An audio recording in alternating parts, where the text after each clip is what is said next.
Please subscribe to this channel for more videos related to Catholic Christian teaching.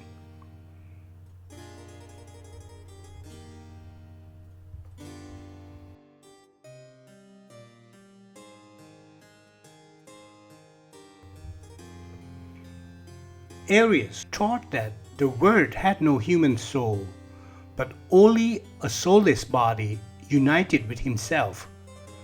The expressions of the life of Christ's soul he reduced to the Word as principle.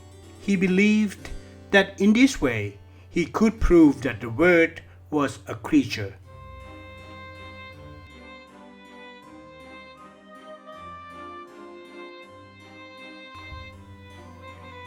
Apollinarius of Laodicea, a zealous defender of Nicene Creed, under the influence of Platonic trichotomism, taught that the divine Word has assumed a human body and an animal soul. The divine Word had, he asserted, taken the place of the missing spiritual soul. He erroneously believed that only in this manner could the unity of person and the sinlessness of Christ be preserved.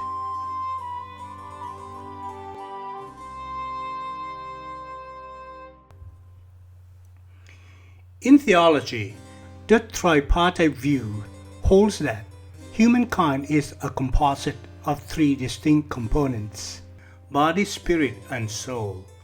It is in contrast to the bipartite view, where soul and spirit are taken as different terms for the same entity.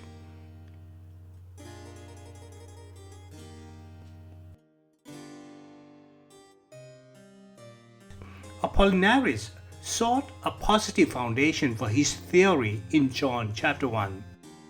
And the Word became flesh and lived among us, and we have seen his glory, the glory as of the Father's only Son, full of grace and truth.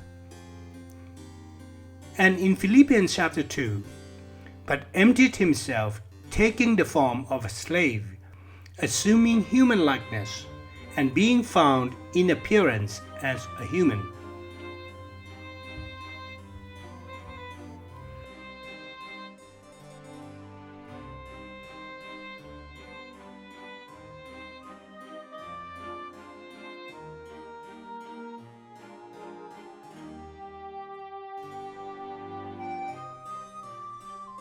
Apollinarianism, which was condemned at a particular synod at Alexandria under the presidency of St. Athanasius, was rejected as heretical at the Second General Council of Constantinople and at a Roman synod under Pope Damasus I.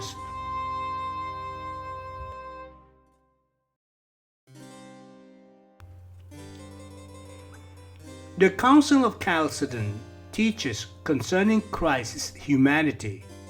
He is perfect according to humanity, a true man, consisting of a rational soul and a body. He is identical in substance with us according to his humanity.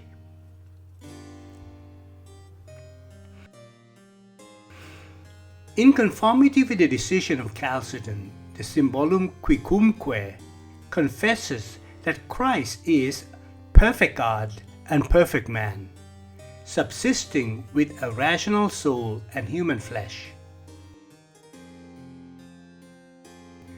The General Council of Vienna declared against Peter John Olivi that as in other men, so also in Christ, the rational soul is in itself and essentially the form of the body.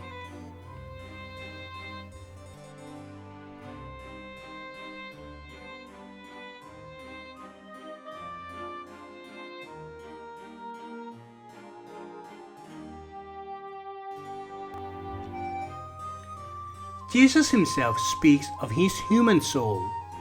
Then he said to them, "My soul is deeply grieved, even to death. Remain here and stay awake with me." Then Jesus, crying out with a loud voice, said, "Father, into your hands I commend my spirit." Having said this, he breathed his last.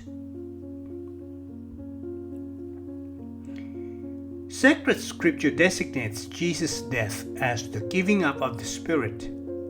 The spiritualness of Christ's soul is especially manifested in his prayer of appeal and thanksgiving, as well as the subordination of his human will to the divine will.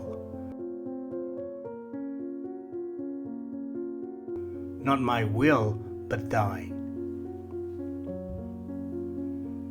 Saint Clement of Rome refers to both constituent parts of Christ's human nature when he says that Jesus Christ has given his flesh for our flesh and his soul for our soul. Saint Ignatius of Antioch calls Christ a perfect man.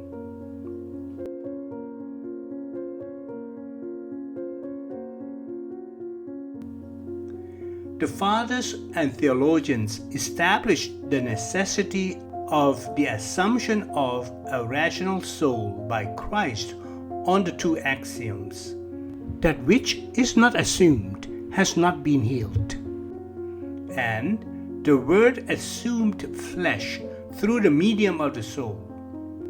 In connection with the defense against Apollinarianism, the formula developed: in Christ there are two natures, divinity and humanity, and three substances, logos, rational soul, and body.